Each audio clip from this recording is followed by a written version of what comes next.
et sœurs dans les Seigneurs, bonsoir. Votre fidélité à votre émission Le plan de Dieu pour la RDC. Une émission conçue et produite par le Fonds congolais pour l'évangélisation mondiale en cycle FOSEM. FOSEM est un ministère chargé de soutenir l'évangélisation mondiale et de vulgariser le plan de Dieu pour la RDC. Ce soir, notre thème est la vision de Dieu pour une nation. À la présentation, votre humble serviteur, le frère Adolphe Kachumba. Sur ce plateau, je ne suis pas seul. Nous avons aussi notre invité, que nous avons gardé, notre invité de la fois passée, notre frère Thomas Kitombo. Le frère Thomas Kitombo est le président du Fonds congolais pour l'évangélisation mondiale ainsi que FOSEM. Bonsoir frère Thomas. Merci de nous avoir encore donné cette opportunité malgré vos multiples occupations. Et soit disant en passant, je sais que vous êtes un cadre dans une direction d'une société de la place. Vous avez beaucoup d'occupations, mais vous nous avez encore accordé cette grâce d'être ce soir encore à l'émission. Frère, pouvons-nous savoir en quoi consiste la vision de Dieu pour une nation? Merci beaucoup pour la question. Je vous remercie. Qui pratique les lois de la nation, les lois de Dieu. Mais je suis quand même intéressé à ajouter quelque chose à votre question. J'avais lu un livre de Mal Munro, qui est un auteur chrétien, qui donne beaucoup d'enseignements sur le leadership. Dans ce livre, le principe de la vision, il parle des nations. Et là, particulièrement, Mal Munro parle des nations en développement comme notre nation, la RDC. Et là, il a dit quand même des choses intéressantes, parce que là, nous voyons déjà plus ou moins que pourquoi est-ce qu'une nation doit avoir une vision. Il dit ceci dans son livre, c'est en anglais, mais j'ai traduit directement en français.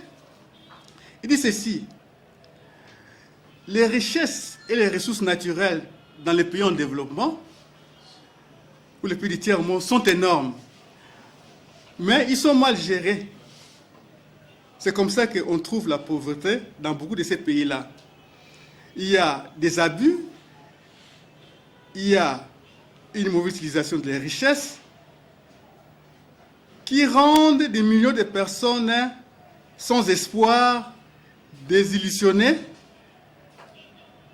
Il dit ceci encore: la réponse à ces dilemmes, les dilemmes c'est quoi?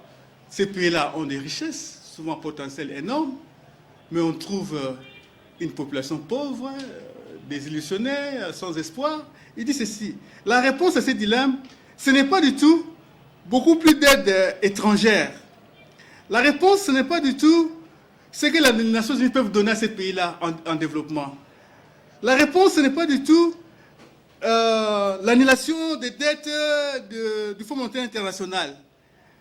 Mais ce qu'il faut pour ces pays-là, la conception des visions nobles. Il dit: nous avons besoin d'un leadership qui va au-delà de ses propres poches, mais un leadership qui capture la vision de Dieu pour la nation. Et qui donne, qui impartit cette vision-là aux gens, à la population. Il a dit: je crois que la clé, c'est un leadership visionnaire. Voilà un peu ce que Mme a dit pour la nation. Je voulais savoir à ce point-là, d'après Maïs Moro, oui, si nous souffrons aujourd'hui, ce n'est pas parce que nous sommes noirs, ce n'est pas parce que nous sommes africains, ce n'est pas parce que nous sommes un pays qui manque peut-être des cadres, ou bien comment. Si nous souffrons, c'est un problème de vision de Dieu pour une nation. C'est le problème de vision de Dieu pour une nation, parce que tout justement, la vision de Dieu pour une nation vous dit déjà à l'avance ce que Dieu veut que vous puissiez être. La vision de Dieu pour une nation, Dieu donne déjà les plans pour la nation en question. Plus ou moins, il donne déjà les plans de développement pour cette nation-là. Il donne les orientations pour la nation en question. Donc, à travers la vision déjà, un État peut savoir comment élaborer son budget par rapport rapport à la vision de Dieu pour la nation en question. D'où l'importance qu'il y ait un leadership. Moi, je ne dis pas seulement un leadership politique, un leadership religieux, un leadership, tout ça, qui puisse s'accaparer de la vision de Dieu pour une nation et de pouvoir faire en sorte que cette vision de Dieu pour la nation, on puisse le faire connaître à la population, à tout le monde. Il faut que le leadership dans une nation, quand il a compris la vision de Dieu pour une nation, ou quand il a saisi la vision de Dieu pour une nation, à un certain moment, il en fait peut-être sa propre vision, il communique la vision en question à d'autres, et vous trouverez que quand un peuple reçoit la vision de Dieu pour sa nation, il est transformé. Parce que la vision, c'était un langage spirituel de Dieu. Donc, quand Dieu vous donne une vision pour votre nation, il y a la puissance de Dieu derrière cette vision-là. C'est ainsi que, quand il y a la vision de Dieu, pas la vision que les gens aiment eux-mêmes pour se fabriquer, j'ai dit bien la vision divine, mal ne m'aurait pas de la vision divine. Eh bien, quand cette vision est là, ça donne du zèle au peuple.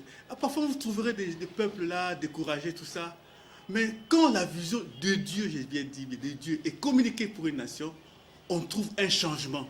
On est étonné que les mêmes gens ne sont plus les mêmes.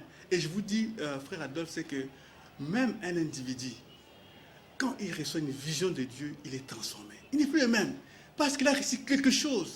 Et Dieu, pourquoi c'est que les gens voient lui où Dieu veut les amener. Et il y a un mystère derrière la vision. Moi, je dirais qu'il y a même un mystère derrière la vision. Et moi, je vous dirais que je dirige les fonds congolais pour l'ordre mondial.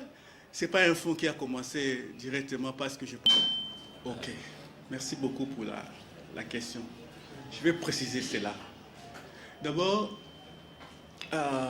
les premiers points dont je peux dire sur l'importance de la vision, c'est qu'un peuple qui reçoit la vision, sa vision en tant que nation, c'est un peuple qui ne va pas marcher Caïn, Kaya, aujourd'hui comment telle chose, demain il va dans telle autre chose, non. La Bible nous dit dans le livre de Proverbes, au chapitre 29, verset 18, « Un peuple sans vision marche dans la négligence. » Voilà. Il essaie aujourd'hui telle chose, ça ne marche pas, il change peu, il prend les relations avec tel pays, après ça ne marche pas, je vais de l'autre côté là-bas. Parce qu'il n'a pas la vision de Dieu. Donc il essaie des choses. Et je dirais même que c'est tout à fait normal qu'il en arrive à choisir tel ou tel plan, à changer tout ça, parce que Dieu n'est pas derrière lui pour l'aider à pouvoir accomplir sa destinée. Dieu n'est pas derrière. C'est comme ça qu'il marche chez Caïn, comme ça. Donc, la vision de Dieu pour une nation est très importante parce qu'il donne la direction. C'est très important que nous puissions connaître la vision. Mais il y a beaucoup d'éléments quand on doit parler de l'importance de la vision pour une nation. Eh bien, la vision pour une nation empêche les gaspillages.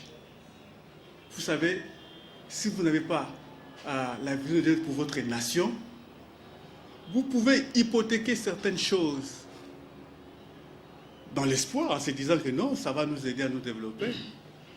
Mais vous hypothéquez. Mais quand vous avez fait ça, pas par rapport à la vision de Dieu pour la nation, eh bien, ça serait du gaspillage. Ça peut sembler donner l'impression à un certain moment que ça semble marcher.